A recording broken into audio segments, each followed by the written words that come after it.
হঠাৎ করে দেখলাম লোকসভা 3 মাস আগে বললাম আমি ডায়মন্ড হারবারে দাঁড়াবো।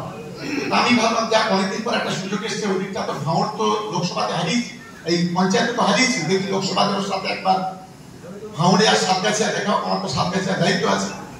বড় বড় বাজার গরম করে যাচ্ছে, প্রতিদিন টিভিতে এমন বড় বড় কথা বলছে, মানে চুয়া মিল্লি মান গায়ে, ঠিক সেই রকম অবস্থা। এমন ভাবখানা দেখাচ্ছে যে বাংলার মধ্যে ওই কোথায় মুখ্যমন্ত্রী।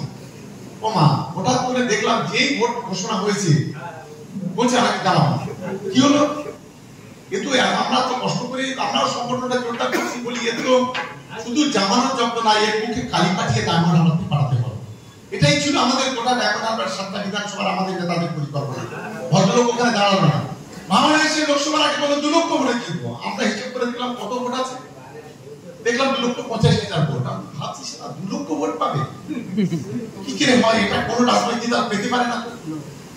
বললো 2 লক্ষ ভোটে জিতবো। 2 লক্ষ ভোটে জেতাবাদ দিয়ে ভোট যখন গণনা হলো, আমরা দেখলাম 87,000 ভোটে তৃণমূল কংগ্রেস জয়ী হয়েছে। এটাই ছিল ভারত। আর ভণ্ড আইএসএফ যারা 26-21 সালে ওখান থেকে 26,000 ভোটে জিতেছিল, 26,000 ভোট তুলে দিয়ে আমরা 42,000 ভোটে আইএসএফ থেকে এগিয়ে আছি। আবার এখন যে তার স্বপ্ন দেখছে, আবার মিথ্যা কথা বলা শুরু করেছে।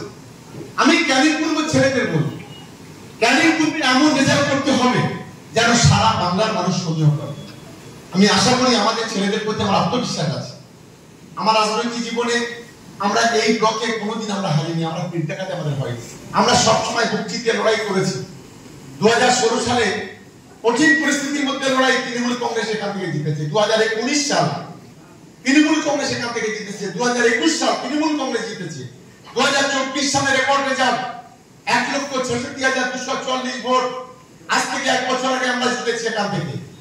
আমি অনুরোধ করব বিধানসভাতে 1,66,000-এর 1 ভোট হলেও আপনাদের বাড়াতে হবে, এটা আপনাদের দায়িত্ব।